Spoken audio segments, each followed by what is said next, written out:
Welcome to the Prisoner of Horror YouTube channel. Feel free to relax as you listen to this story. I hope you guys enjoy it. Amelia Thompson had always been fascinated by the past, especially the forgotten history of her small town. So when she heard that a new Walmart was being built on the outskirts of town, atop the grounds of an abandoned amusement park called Whimsyland, she couldn't resist the urge to explore the place before it vanished beneath the concrete and modern retail architecture.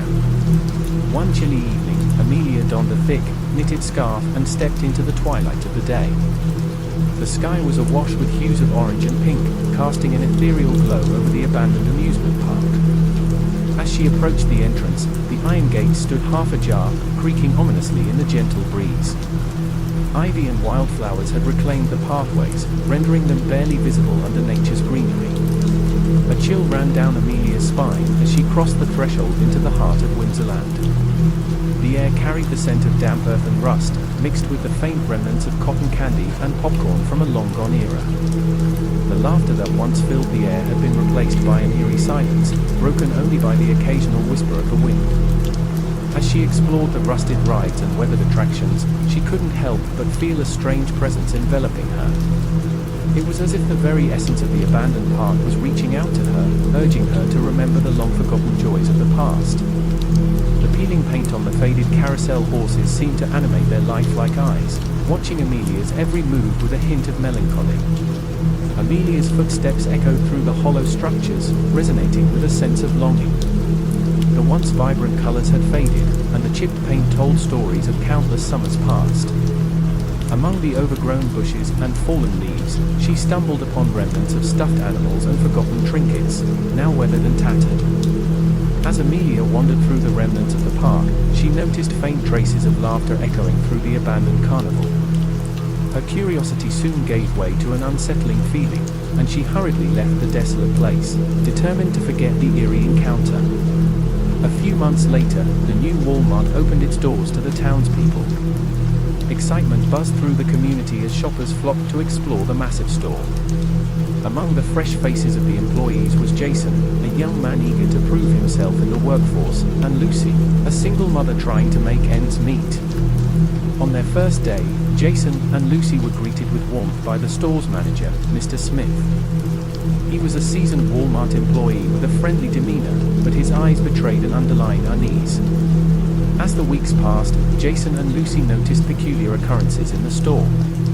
Items would move inexplicably, shelves rearranged themselves overnight, and the faint sound of laughter echoed in the empty aisles. At first, they dismissed the strange events as coincidences or tricks of their imagination, attributing them to the stress of starting a new job and working in an old building. However, as the incidents escalated, other employees began to share their experiences.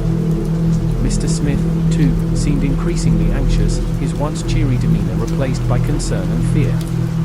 During a late-night shift, Jason and Lucy found themselves alone in the store, tasked with restocking the shelves after hours. As they moved through the aisles, they heard eerie laughter, echoing eerily from a distant corner.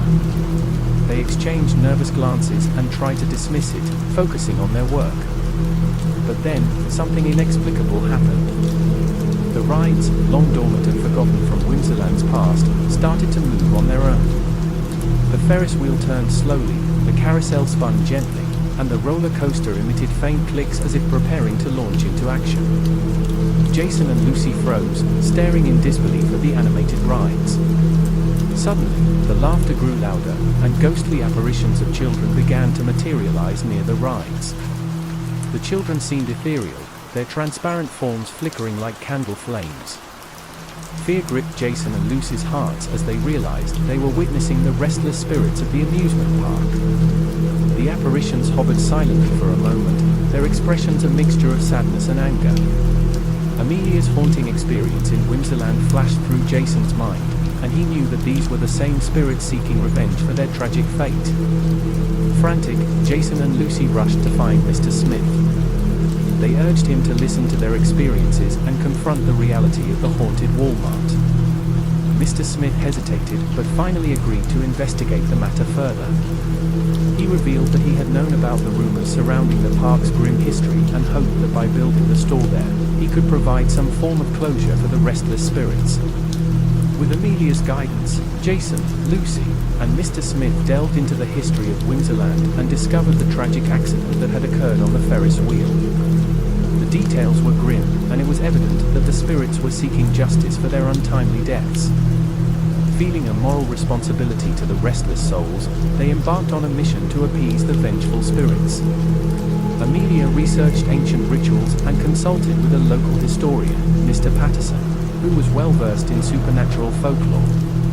As Amelia, Jason, Lucy, Mr. Smith, and the other Walmart employees delved deeper into the history of Whimsyland, they uncovered the ancient ritual that was believed to bring peace to restless spirits. The ritual, known as the Night of Nostalgia, was a celebration of the lives lost in tragic events and aimed to honor their memories in a joyful and compassionate manner.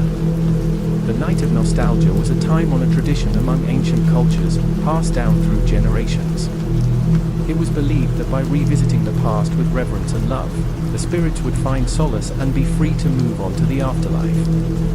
The essence of the ritual was to recreate the joy and laughter that once filled the amusement park, allowing the spirits to bask in the happiness they were once denied.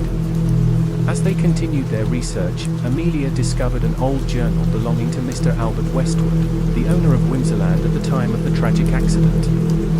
His words provided insights into the emotions and regrets that had haunted him until his final days. In the journal, he wrote about how the laughter of the children that once resonated through the park now echoed in his dreams as haunting cries. The Walmart employees came together, determined to put an end to the haunting. They set up carnival booths, adorned the shelves with vintage toys, and prepared for the special event. The atmosphere was charged with nervous anticipation as they awaited the arrival of the spirits. On the night of the carnival, the air crackled with energy as the employees nervously awaited the arrival of the apparitions. As the clock struck midnight, the rides began to turn, and ghostly figures of children materialized, their expressions reflecting curiosity and caution. Amelia, Jason, Lucy, Mr. Smith, and the other employees stepped forward, ready to address the spirits directly. They apologized on behalf of the living, acknowledging the tragic accident and expressing their remorse for the pain that had been caused. As the employees spoke, the atmosphere shifted. The restless spirits seemed to waver, their anger giving way to a longing for peace. With each sincere word, the carnival grounds hummed with energy, and the rides moved with an otherworldly grace. In a poignant moment, Amelia approached the spirits, sharing her own experience and assuring them that they had not been forgotten. She promised that their memories would live on through the joyful carnival and the Walmart that now stood in their place. A sense of serenity washed over the carnival grounds as the spirits finally found solace. Their translucent forms began to fade, but their essence lingered, as if they were still a part of the place they once called home. From that night on, the haunting ceased. The Walmart at Whimsyland's grounds became a symbol of reconciliation, a testament to the power of compassion and understanding. The employees found peace in knowing they had helped the restless spirits find closure and redemption. News of the haunted Walmart spread, and visitors from neighboring towns arrived, not just to shop but to witness the remarkable tale of healing and reconciliation. The store became a beacon of hope, proving that even the darkest past could be transformed into a place of light and harmony. Amelia, Jason, Lucy, and Mr. Smith continued to work at the Walmart, cherishing the unique bond they had formed with the spirits. They knew that the restless souls had finally found peace, and in doing so, they had also brought hope and unity to their small town. As the years passed, the legend of the abandoned Walmart continued to be told, passing down through generations as a reminder of the resilience of the human spirit and the power of forgiveness. The spirits of Whimsyland may have been forgotten by time, but their presence lived on, woven into the fabric of the Walmart that now stood upon their haunted grounds.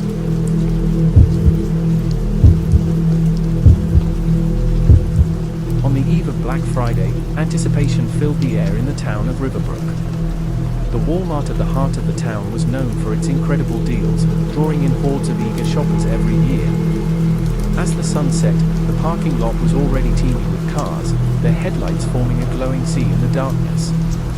Inside the Walmart store, the bustling aisles were abuzz with activity as employees like Sarah and Mark prepared for the upcoming Black Friday sale.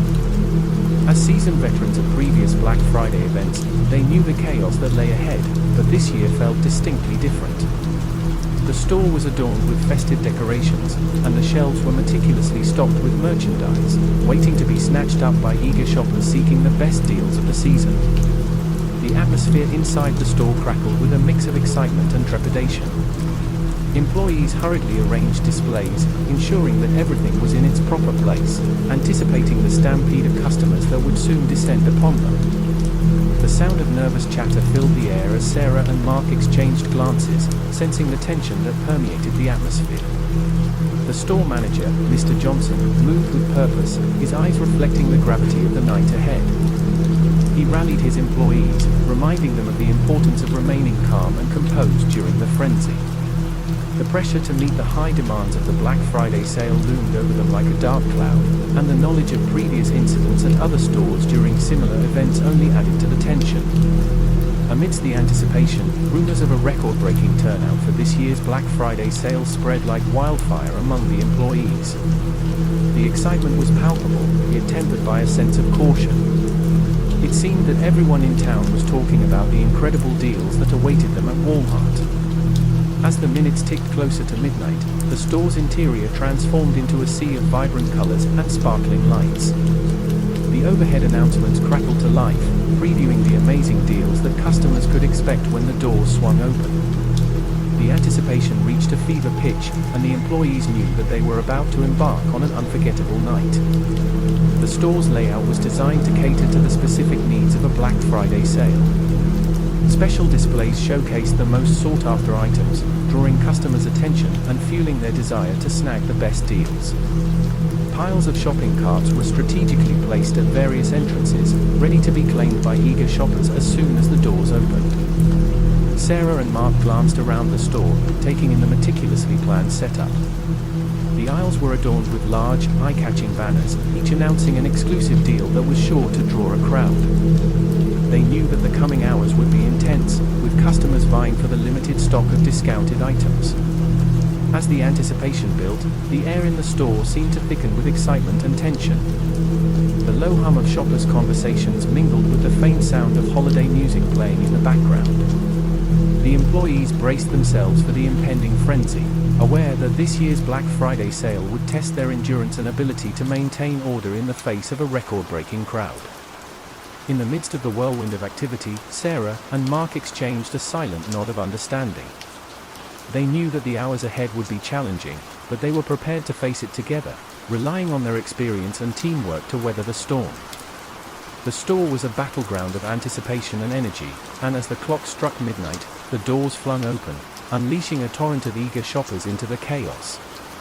As the night wore on, the crowd grew more frenetic. The line between excitement and aggression blurred, and some customers became ruthless, determined to be the first to grab the limited deals. Tempers flared, and verbal arguments escalated into physical confrontations. In the midst of the turmoil, Sarah and Mark tried their best to maintain order. But they were quickly overwhelmed, their pleas for calm drowned out by the relentless roar of the crowd. Fear gnawed at the edges of their minds as they struggled to keep the chaos at bay. Within moments, the store had become a battleground. Fights broke out over popular items, and some customers resorted to pushing and shoving to secure their purchases. The peaceful shopping experience had transformed into a nightmarish scene of violence. In the midst of the turmoil, Sarah noticed an elderly woman struggling to stay on her feet amidst the stampede. Without hesitation, she rushed to the woman's aid, pulling her to safety behind a display of electronics. "Hold on, I'll get you out of here," Sarah assured her, her voice shaky but determined. Mark, too, had seen enough. He reached for the emergency button under his counter and activated the store-wide alarm. The blaring siren momentarily stunned the crowd, but their desperation quickly overpowered any concern for their safety. In the chaos, the store manager, Mr. Johnson, made a harrowing decision. He realized that the only way to bring some semblance of order back was to shut down the store temporarily. He barked orders to his employees, urging them to guide the customers outside calmly. Amidst the confusion, the idea of leaving their discounted prizes behind seemed impossible to the shoppers. Outside the store, the chaos continued. The vast parking lot had become a labyrinth of honking cars and frustrated shoppers trying to escape. The police arrived at the scene, trying their best to restore order. Ambulances and fire trucks rushed in as reports of injuries and panic-induced medical episodes flooded the emergency lines. Back inside the store, Sarah, Mark, and the other employees formed a human chain to lead the customers to the exits. They faced resistance from some, but their determination to prevent further harm outweighed any intimidation. In the midst of the turmoil, Sarah noticed a young boy, no older than 7, separated from his mother in the crowd. Tears streamed down his face as he cried out for his mom. Sarah's heart clenched with empathy, and she refused to leave him alone. With the help of her co-workers, she searched for the boy's mother, reassuring him that everything would be all right. Outside, the police had managed to disperse most of the crowd. The Black Friday sale had turned into a disastrous ordeal, leaving behind an aftermath of broken spirits and shattered glass. Shaken but alive, the shoppers slowly left the premises, each carrying the weight of the night's events.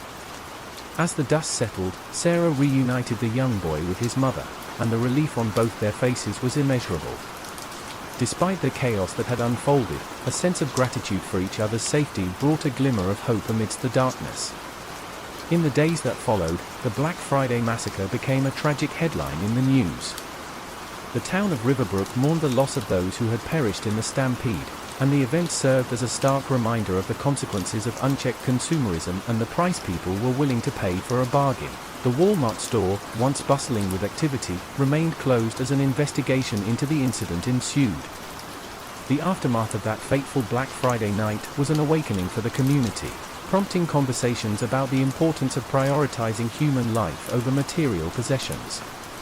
Sarah, Mark, and the other Walmart employees found strength in one another as they coped with the traumatic events. Together, they attended counseling sessions, sharing their experiences and supporting one another through the healing process. In the months that followed, the town of Riverbrook came together to honor the lives lost during the Black Friday massacre. Memorials were erected, and the tragedy sparked discussions on the need for change in how society approached consumerism and sales events. The once thriving Walmart store remained closed indefinitely, a haunting reminder of that fateful night. However, in its place, the community transformed the space into a community center dedicated to promoting kindness, compassion, and empathy. The center held workshops on mindfulness, conflict resolution, and responsible consumerism, hoping to prevent such a tragedy from ever happening again. As the years passed, the memory of the Black Friday massacre remained etched in the minds of the townspeople. The tragic event served as a reminder of the importance of valuing human life above all else, and the need for compassion and understanding in the pursuit of material desires. The Whispering Grove Community Center became a beacon of hope, a testament to the strength of a community that refused to let darkness define them. Thank you for watching the video. If you enjoyed it, drop a like and hit the subscribe button.